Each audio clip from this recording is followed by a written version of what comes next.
ఈనాడు group సంస్థ అధినేత రామోజీరావు మృతి పట్ల పలువురు రాజకీయ సినీ ప్రముఖులు సంతాపం తెలుపుతున్నారు. రామోజీరావు భౌతిక కాయానికి టీడీపీ అధ్యక్షుడు చంద్రబాబు నివాళులర్పించారు.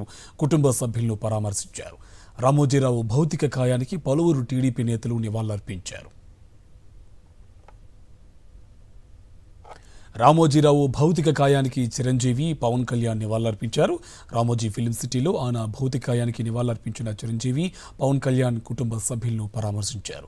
రామోజీరావు మరణం దిగ్భ్రాంతి కలిగించిందన్నారు.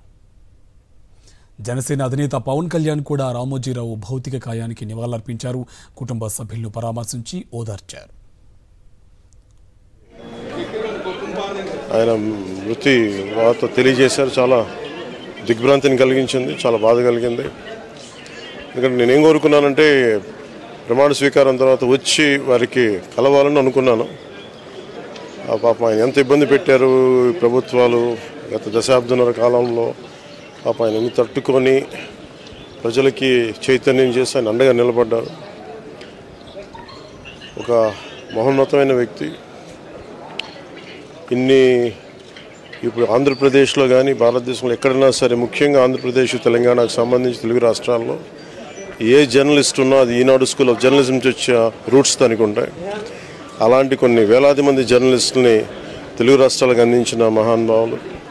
అలాగే తెలుగు చిత్ర పరిశ్రమకు సంబంధించి కూడా ఈరోజు ఇంత ఇన్ఫ్రాస్ట్రక్చర్ ఇక్కడ డెవలప్ చేశారంటే అది హైదరాబాద్లో ఎంత అద్భుతంగా తెలుగు చిత్ర పరిశ్రమ ఉందంటే ఆయన కాంట్రిబ్యూషన్ చెప్పలేను.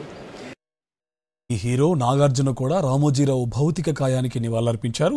రామోజీ కుటుంబ సభ్యులను పరామర్శించారు. రామోజీరావుతో తనకున్న అనుబంధాన్ని గుర్తు చేసుకున్నారు నాగార్జున. రామోజీరావు మరణం బాధాకరమన్నారు. తెలంగాణ మంత్రి మల్లు భట్టి విక్రమార్క పాత్రికేయ రంగానికి ఆయన కృషి చేశారని అన్నారు.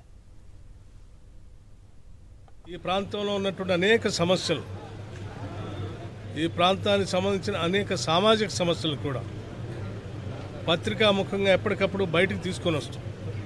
ప్రభుత్వ పరంగా వాటన్నిటి పరిష్కారం కోసం కూడా వారు చేసిన ప్రయత్నాన్ని కూడా ఈ సందర్భంగా మనందరం గుర్తు చేసుకోవాల్సినటువంటి అవసరం ఉంది. వారి కేంద్ర రాష్ట్ర ప్రభుత్వాలు ఎప్పుడు కూడా గౌరవిస్తూ అనేక రకాలైనటువంటి గౌరవ పురస్కారాలను అందించినటువంటి విషయం కూడా మనందరికీ తెలిసింది. వారి మరణం నిజంగా ఒక లౌకిక వాదంతో కూడినటువంటి ఒక తాత్వికవేత్త ఆయన. అటువంటి తాత్వికవేత్త హైదరాబాద్ నగరంలో ఒక అద్భుతమైనటువంటి ప్రపంచం తలమానికగా ఉన్నటువంటి రామోజీ ఫిలిం సిటీ లాంటి దాన్ని కూడా నిర్మించి తెలంగాణకి ఒక ఔన్నత్యాన్ని, ఒక గొప్పతనాన్ని కూడా తీసుకొచ్చిన సంగతి కూడా మనం మర్చిపోకూడదు.